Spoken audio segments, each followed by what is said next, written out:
Hello everyone. In previous lecture, we will discuss about the splanchnic circulation. इस lecture में हम बात करेंगे कैपिलरी सर्कुलेशन की। तो स्टार्ट करते हैं इंट्रोडक्शन से, जैसे कि वर्ड ही सेल्फ एक्सप्लेनेटरी है। सर्कुलेशन का मतलब हम बार बार देखते आ रहे हैं। सर्कुलेशन का मतलब है फ्लो ऑफ ब्लड, या फिर जनरली आप ब्लड फ्लो बोल सकते हो। दूसरी चीज़ है कैपिलरी। कैपिलरीज होती हैं स्मॉल ब्रांचेस, जो हमारी आर्टरी सी है ना, आपने आर्टरी पढ़ी होंगी, सबक्लेवियन आर्टरी, एक्सिलरी आर्टरी, इन्हीं से कुछ ब्रांचेस निकलती हैं। आर्टरी की जो ब्रांचेस रहेगी उन्हें बोला जाता है आर्टरीओल्स, और इन्हीं आर्टरी से फिर और छोटी छोटी ब्रांचेस निकलती हैं, से ग्रीन कलर में, इन्हें बोला जाता है कैपिलरीज। तो इन्हीं कैपिलरीज में जो ब्लड का फ्लो होता है that is known as capillary circulation. तो इसे हम क्या बोलेंगे? It refers to flow of blood through capillaries. और कैपिलरीज क्या करती हैं? They join the arterioles with venules. ये जो कैपिलरी हैं किस किस को कनेक्ट करती हैं? Connect arterioles to venules. यहाँ पर स्पेस नहीं थी तो मैंने प्लस कर दिया। देखो समझाता हूँ। जैसे हमारे पास है लार्ज आर्टरी, आर्टरी की ब्रांचेस जो निकलती हैं उन्हें हम बोलते हैं आर्ट्रियोल्स, और छोटी छोटी ब्रांच। और इन आर्ट्रियोल से ही बहुत सारी ऐसे करके छोटी छोटी ब्रांचेस निकलती हैं जिन्हें हम बोलते हैं कैपिलरीज।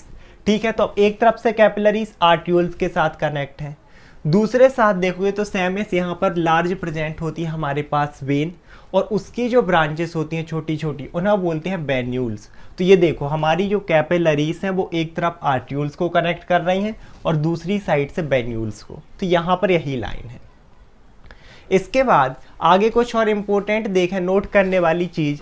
सो जो हमारे ये सर्कुलेशन है, capillary circulation, it form the major part of micro circulation. अब बोलोगे भाई ये माइक्रो सर्कुलेशन क्या? माइक्रो का मतलब स्मॉल होता है और सर्कुलेशन मतलब ब्लड का फ्लो। तो अब हमारी जो आर्ट्रियोल्स हैं, आर्टरी बड़ी ब्रांच है, वेन भी बड़ी ब्रांच है, लेकिन इनसे जो ब्रांचेस आ रही हैं, आर्ट्रियोल्स हो गया, वेन्यूल्स हो गया और कैपिलरीज, ये स्मॉल है। स्मॉल मतलब माइक्रो। तो इन तीनों में जो सर्कुलेशन होता है, आर्ट्रियोल्स में, वेन्यूल्स में एंड कैपिलरीज में, टुगेदर हम इसे बोलते हैं माइक्रो सर्कुलेशन। और इसका जो मेजर पार्ट है वो आपका ये जो कैपिलरी वाला पोर्शन है ये फॉर्म करता है। इसमें तो मैंने छोटा सा दिखाया ताकि ये समझ में आए, ये मेजर पोर्शन फॉर्म करता है किसका? माइक्रो सर्कुलेशन का। तो वही लाइन है। इसके बाद आगे देखते हैं कुछ फीचर्स ऑफ कैपिलरीज के। कैपिलरीज हैं क्या? पहली चीज़ तो आप देखोगे कि कैपिलरीज बहुत ही नैरो हैं। दूसरी चीज़ बहुत ही शॉर्ट स्ट्रक्चर है, छोटे छोटे। तो एक प्रॉपर्टीज इसकी ये हुई। और they are enormous in number, बहुत ही ज़्यादा नंबर होता है। अगर हम एक ह्यूमन बॉडी में बात करें तो ऑलमोस्ट 10 बिलियंस ऑफ कैपिलरीज। तो नैरो हैं, शॉर्ट हैं और इतना ज़्यादा इनका नंबर है। दूसरी चीज़ मैंने बता ही दी कि किसकी ब्रांचेस हैं, आर्टरी से निकली आर्ट्रियोल्स, और ये आर्ट्रियोल्स की ब्रांचेस हैं। So these are arise from the arterioles. इसके साथ यहाँ पर बहुत इंपॉर्टेंट लाइन लिखी है, and they form the functional area of circulatory system. Circulatory system मैंने पहले ही बता चुका, इट इंक्लूड हार्ट और पूरी ब्लड वेसल। हार्ट ब्लड को पंप करेगा, ब्लड वेसल कैरी करती हैं। और मैंने इंपॉर्टेंस बताई थी ना कि यही कैरी करती हैं ऑक्सीजन, न्यूट्रिएंट्स। तो जो पूरी ऑक्सीजन न्यूट्रिएंट्स आर्टरी के थ्रू आएगी, आर्ट्रियोल्स में जाएगी। उसके बाद ये जो पूरी ऑक्सीजन है, न्यूट्रिएंट्स से यहाँ पर आते हैं कैपिलरीज में, और उसके बाद ये जाते हैं हमारे टिश्यूज़ में, सेल में, ताकि वो प्रोडक्शन ऑफ एनर्जी कर सकें और फंक्शन परफॉर्म हो। दैट्स वाई हम बोल रहे हैं कि जो सर्कुलेटरी सिस्टम का मेन फंक्शन है कि ऑक्सीजन और न्यूट्रिएंट्स को ट्रांसपोर्ट करना, वो यही फॉर्म करते हैं। इसके बाद आगे देखते हैं कुछ अब स्ट्रक्चर के, पर्टिकुलरली हमारी कैपिलरीज के स्ट्रक्चर क्या है। तो जैसे मैं मान लो बहुत ही सिंपल में बना दूं कि यही इस तरीके से ये है हमारी कैपिलरीज, ये मैंने लार्ज बना दी। ठीक है, अब इनकी जो ये जो बॉल है ना, ये मिलकर बनी होती है इस तरीके से single layer of endothelial cell से। पूरी कैपिलरीज में single layer of endothelial cell इस तरीके से प्रेजेंट होती हैं, और ये सेल कवर होती हैं एक और टाइप की सेल से इस तरीके से, जिसे हम बोलते हैं पेरीसाइट। इन्हें क्या बोला जाता है? पेरीसाइट। पेरी मतलब बाहर और साइट मतलब सेल। समझाता हूँ कैसे। इसी के लिए मैंने एक और डायग्राम बनाया, इसको कट करके, है ना। तो ये है हमारी एक आर्टरी रेड में, उसका ये है ल्यूमन। ये जैसे हमारा होता है ना, ये मान लो पूरी आर्टरी है, जो बीच का खाली हिस्सा उसे हम ल्यूमन बोलते हैं। ठीक है, अब इसमें देखोगे तो ये जो रेड में सेल है ये है हमारी endothelial cell, EC for endothelial cell. और इनको इस जिसने कवर किया है ये ब्लैक कलर वाली, ये है हमारी पेरीसाइट। तो दोनों को देखते हैं। सबसे पहले बात करते हैं एंडोथेलियल सेल की। तो एंडोथेलियल सेल कैसी होती है? थिन होती हैं। दूसरी चीज़ फ्लैट होती हैं। तो ये कैसी है? एकदम थिन है, फ्लैट है। और इसके बाद अगर हम और कुछ बात करें तो न्यूक्लिएटेड, इनमें न्यूक्लियस भी प्रेजेंट होता है। इसके अलावा क्या होता है कि बहुत सारी कैपिलरीज में ये जो एंडोथेलियल सेल हैं एक दूसरे से कनेक्ट होती हैं। बहुत सारे सीमेंटस ऐसे सब्सटेंस होते हैं जो इन्हें जोड़ते हैं। लेकिन कुछ कैपिलरीज ऐसी भी हैं जहां पर इन एंडोथेलियल सेल्स के बीच में, मान लो एक एंडोथेलियल सेल ए रही, दूसरी सेल ए रही, इन दोनों के बीच में एक गैप बना। सेम एस यहाँ पे भी देखोगे तो यहाँ पर एक खत्म हो रही है, दूसरी यहाँ पर, इन दोनों के बीच में एक गैप बना। इस गैप को बोला जाता है fenestra, the gap between two endothelial cell. और इस फेनेस्ट्रा का बहुत इंपॉर्टेंट रोल होता है, क्योंकि जो न्यूट्रिएंट्स मैंने बताया ना कि ऑक्सीजन ट्रांसपोर्ट होगी, यहाँ से टिश्यू में जाएगी, न्यूट्रिएंट्स से जाएंगे, वो इन्हीं फेनेस्ट्रा के थ्रू ट्रांसपोर्ट होते हैं इस ल्यूमन से आजू बाजू में जो भी सेल और टिश्यू हैं। और वहाँ से जो वेस्ट प्रोडक्ट है वो कहीं ना कहीं फिर यहाँ आएंगे और वो वीनस साइड से हमारे डीऑक्सीजनेटेड ब्लड में जाते हैं। इसके बाद जो दूसरी सेल है वो मैंने बताया कि है हमारी पेरीसाइट। पेरी का मतलब होता है पेरीफेरल या बाहर की तरफ, और साइट मतलब सेल। तो ऐसी सेल जो बाहर की तरफ है। दूसरी चीज इनमें होती है पूरी साइटोप्लाज्मिक प्रोसेस, ऐसे लंबी लंबी, है ना। तो यहाँ पर आप देख भी सकते हैं कि हम देखें so have the long cytoplasmic processes. Cytoplasmic इसलिए बोल रहे हैं, इनमें साइटोप्लाज्म प्रेजेंट होता है। और ये क्या करते हैं? दे कवर दी एंडोथेलियल सेल या ब्रैप्ट अराउंड दी एंडोथेलियल सेल। ये हमारी एंडोथेलियल सेल को कवर करते हैं। इनके अगर मैं फंक्शन की बात करूं तो वैसे तो बहुत से फंक्शन हैं, लेकिन जो इंपॉर्टेंट फंक्शन है that is they are contractile in nature. हमारी जो पेरीसाइट है कॉन्ट्रैक्टाइल होती है, मीन्स कॉन्ट्रैक्शन करने की एक प्रॉपर्टी होती है। बोलोगे भाई ये फंक्शन कैसे हुआ? सिंपल सी बात है, अगर इनने कॉन्ट्रैक्शन किया, डायमीटर कम होगा, ब्लड फ्लो का रेगुलेशन, ब्लड फ्लो को ज़्यादा करवाने में, कई बार कम करवाने में इनका बहुत ही इंपॉर्टेंट रोल रहता है।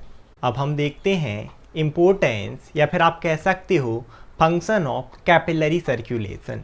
तो कैपिलरी सर्कुलेशन की हमारी बॉडी में बहुत ही ज़्यादा इम्पोर्टेंस है, जो कि अभी मैंने पहले भी डिस्कस किया था कि पर्टिकुलरली यही हमारे सर्कुलेटरी सिस्टम का मेन फंक्शनल एरिया फॉर्म करते हैं। मीन्स यही वो एरिया है जहाँ से जो हमारी ऑक्सीजन है वो हमारी बॉडी के सेल्स और टिश्यू में जाती है, जिससे वो फंक्शन परफॉर्म करते हैं, एनर्जी का प्रोडक्शन होता है। और वो जो वेस्ट प्रोडक्ट बनाते हैं वो वापस से सर्कुलेशन में आके किडनी के थ्रू फिल्टर होंगे। कुछ जो प्रोडक्ट होते हैं जैसे कार्बन डाइऑक्साइड, वो एक्सपायरेशन के थ्रू बॉडी से बाहर जाती है। तो ये बहुत ही इंपॉर्टेंट है। तो अगर हम यहाँ पर देखें तो इसके कुछ इंपॉर्टेंस या फंक्शन है ना, एक एक करके देखते हैं। पहली चीज़ है न्यूट्रिएंट एंड ऑक्सीजन डिलीवरी या वही ट्रांसपोर्टेशन, कि हमारी हर एक सेल को, बॉडी को, जैसे मैं बोल रहा तो टंग में हाथ के मूवमेंट हो रहे, तो यहाँ हर एक सेल को एनर्जी चाहिए और उस एनर्जी के लिए चाहिए न्यूट्रिएंट्स और ऑक्सीजन। तो हम खाना खाएंगे, वो हमारी इंटेस्टाइन में एब्जॉर्ब हुई, ब्लड में गई, उसके बाद ये ब्लड ही इसे हमारे पूरे ऑर्गन में, है ना, जैसे मान लीजिए यहाँ पर इस तरीके से ये बहुत सारे एक टिश्यू है जो बहुत सारी सेल से मिलकर बना है। तो जो भी ऑक्सीजन और न्यूट्रिएंट्स इन कैपिलरीज में आएंगी वो इन कैपिलरीज के थ्रू जाती हैं टिश्यू में। बोलोगे भाई ये जाएगी कैसे? क्योंकि हमारी जो कैपिलरीज होती है ना उनका स्ट्रक्चर कुछ ऐसे होता है, उनके बीच बीच में कुछ गैप प्रेजेंट होते हैं, इस तरीके से पोर्स प्रेजेंट होते हैं। तो जो भी ऑक्सीजन है ऐसे पोर्स के थ्रू निकल के यहाँ पर आएगी। फिर जब यहाँ पे पूरे फंक्शन परफॉर्म करेंगी, प्रोडक्शन ऑफ एनर्जी होगा, तो वेस्ट प्रोडक्ट बनेंगे। यहीं से कार्बन डाइऑक्साइड और अदर वेस्ट प्रोडक्ट को कैरी करते हैं, फिर वापस से हमारे पूरे सर्कुलेटरी सिस्टम में फ्लो होते हैं और किडनी के थ्रू, लंग्स के थ्रू इनका फिल्ट्रेशन और प्यूरिफिकेशन होता है। मीन्स वेस्ट प्रोडक्ट यूरिन के फॉर्म में, जैसे मैंने बोला एक्सपायरेशन गैसेस के फॉर्म में हमारी बॉडी से बाहर जाएंगे। तो यहीं पर देखें तो एक फंक्शन ये हो गया न्यूट्रिएंट और ऑक्सीजन डिलीवरी, जिससे प्रोडक्शन ऑफ एनर्जी होगा, जो हमारे सेल्स हैं, जो टिश्यू हैं वो जीते रहेंगे और हमारी बॉडी जिंदा रहेगी। दूसरी चीज़ वेस्ट प्रोडक्ट का रिमूवल भी इन्हीं से हो रहा। तीसरा जो फंक्शन है दैट इज़ फ्लूइड बैलेंस। और फ्लूइड बैलेंस किस किस के बीच में? Between the cells and tissue. मान लो सेल्स हैं और एक कैपिलरीज है, इनके बीच में भी ये जो पूरा फ्लूइड का बैलेंस है ना, ECF वॉल्यूम, आप इंटरस्टिशियल फ्लूइड बोल सकते हो। एक तो दो सेल के बीच का फ्लूइड, या ECF सेल के बाहर का फ्लूइड। तो जो हमारा कैपिलरी प्रेशर है, ऑस्मोटिक प्रेशर है, ये सब मिलके एक बैलेंस बना के रखते हैं कि यहाँ पर फ्लूइड इकट्ठा ना हो, क्योंकि अगर यहाँ पर फ्लूइड इकट्ठा हो गया तो यहाँ पर स्वेलिंग हो जाएगी जाएगी, एडिमा हो जाएगा। Edema mean swelling due to the accumulation of fluid in excessive amount. तो ये क्या प्रिवेंट करते हैं? They prevent the edema. इसके साथ साथ कुछ और इम्पोर्टेंट फंक्शन है, जैसे कि हार्मोन एंड केमिकल सिग्नलिंग। अब हार्मोन्स और केमिकल सिग्नलिंग क्या है? देखो, हमारी बॉडी में जो बहुत सारे हार्मोन्स होते हैं ना, ये होते हैं केमिकल मैसेंजर। केमिकल मैसेंजर का क्या? केमिकल मतलब जो केमिकल इन नेचर है, फ्लूइड इन नेचर है। मैसेंजर का मतलब जो मैसेज करे या सिग्नलिंग करे। तो होता क्या है, जैसे हमारी बॉडी के सभी सेल है ना, एक सेल है, दूसरी सेल है, इनमें सिग्नलिंग चलती है। मान लो एक सेल है, इसे हम बोल रहे हैं कंट्रोलर सेल, वैसे एंडोक्राइन सिस्टम का है, वहाँ डिटेल में पढ़ेंगे। एक ये सेल है टारगेट सेल। ये कंट्रोलर सेल को सिग्नल भेजेगी और ये टारगेट सेल में जाके वो सिग्नल, ये मान लो यहाँ से उसने भेजे, ये केमिकल मैसेंजर के थ्रू, हार्मोन के थ्रू, ये टारगेट सेल में गए, यहाँ पर फंक्शन परफॉर्म होगा। अब ये जाता किसके थ्रू है? ये जाता है पूरा इन्हीं कैपिलरीज, इन्हीं ब्लड के थ्रू। तो यही एक फंक्शन है कि हार्मोन्स का स्पेसिफिकली ये जो मैसेंजर होते हैं एंडोक्राइन मैसेंजर बोलते हैं, जो कंट्रोलर सेल से सीक्रेट होते हैं और ब्लड के थ्रू जाते हैं टारगेट सेल में। इसके अलावा अगर मैं और फंक्शन की बात करूं तो जैसे यहाँ पर है रेगुलेशन ऑफ ब्लड फ्लो, ये वही पेरीसाइट वाला फंक्शन है कि एंडोथेलियल सेल है, उसके बाद पेरीसाइट है इन कैपिलरीज में, जो कि कॉन्ट्रैक्ट और रिलैक्स होती हैं और इसी कॉन्ट्रैक्शन और रिलैक्सेशन के थ्रू ब्लड फ्लो को समटाइम्स इंक्रीज और डिक्रीज करती हैं अकॉर्डिंग टू सिचुएशन। इसके बाद अगर हम और कुछ यहाँ पर देखें तो कुछ स्पेसिफिक फंक्शन है, मतलब जो हमारी कैपिलरीज हैं जो ब्रेन में है वो हेल्प करती हैं बीबीबी फॉर्म करने में। ब्लड ब्रेन बैरियर, ऐसा बैरियर जो आपके ब्रेन और ब्लड के बीच में हो, ताकि जो भी टॉक्सिक सब्सटेंस है वो हमारे ब्रेन में ना जाए, पैथोजन हमारे ब्रेन में ना जाए और ब्रेन में कोई भी डैमेज ना हो। इसके अलावा और अगर हम बात करें तो किडनी में इनका काम होता है फिल्ट्रेशन का, ब्लड को फिल्टर करना, उससे यूरिन फॉर्मेशन करवाना और वेस्ट प्रोडक्ट को बॉडी से बाहर करना।